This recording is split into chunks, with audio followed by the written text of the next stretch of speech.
also be in movie mode, and continuous autofocus should be enabled. If face detection is not showing up for whatever reason, simply find file format in the menu and change from 4K to HD. Now, let's just say you want to spruce things up a little bit and add a little bit of a production value to your live stream. 4K to you want a lower third animation or keying out a green screen and showing off your computer screen. Definitely download Open Broadcast software, commonly known as OBS on the internet. It is a powerful, free-to-use streaming software. And to use this software to stream to Facebook, YouTube, or even Twitch Live, simply copy the stream key from those platforms to OBS and start broadcast. If you want to learn how to take full advantage of OBS, go to obsproject.com. So just to recap, you will need a camera with an HDMI output, a USB to HDMI capture card device, an HDMI cable, the optional USB studio quality mic, and the OBS software if you want to spruce up your production. And that's it. Hopefully this has helped you out, and have fun on your live stream. Hey there. This video is an advanced user guide for the Sony FX3. Now the FX3 is one of my favorite cameras of all time, and I've either owned it or the A7S III basically since they came out in late 2020 and early 2021. I rely pretty heavily on the FX3 both for my YouTube and client work, and I've used the camera extensively over the last few years, so I have a lot of experience with the camera. Now, I do want to mention that this is an advanced user guide, and so I'm going to assume that you watching this have some general experience with the FX3 and cameras in general, and the goal is to take you as a beginner or intermediate user and start using the intermediate and advanced features in the FX3. Now, disclaimer here, there are a lot of ways to do all this stuff, especially when it comes to exposing and grading, but I'm just going to show you how I like to use the camera and why I like to do it that way so that I can help you start using these more advanced features in the FX3. Now, I will be using the FX3 in this video, but a lot of the stuff that I'll be covering will also be applicable to the A7S III and the ZVE1 because they have the same sensor and processor, although the menus will be slightly different. There'll be a lot of stuff that you can use in those cameras as well.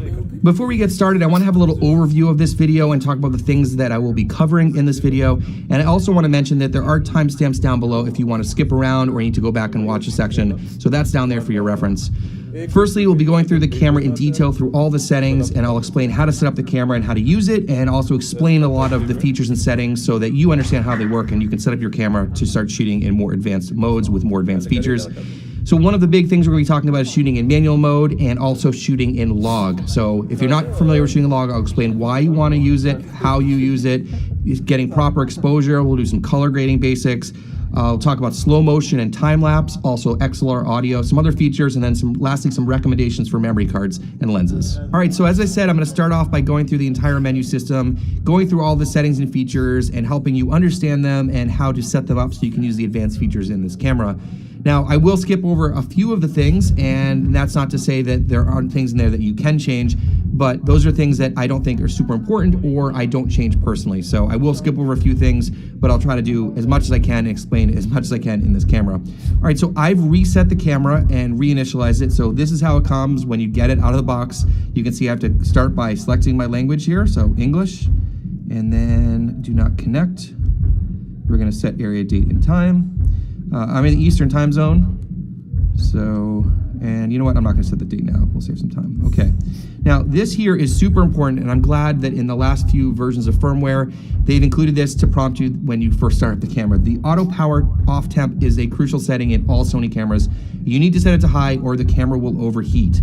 Even the FX3 that has a fan, if you don't set this to high, it will overheat. Now the reason for this is that when you have it on the standard setting, it's kind of a cover your butt situation. It shuts off before the camera gets hot enough where you could feel it getting really hot. And they're just worried about people burning themselves or whatever. Now, I have all my cameras set to high, and as far as I know, it won't cause damage to the camera, but it's, again, kind of a cover your butt thing because the camera will physically get hotter, and so you make sure you want to turn on high because you don't want the camera shutting off. So yes, we're gonna set that now, and I'll show you later where you can change this if you'd like to. So yes, we want to prioritize this. Okay, here's the camera.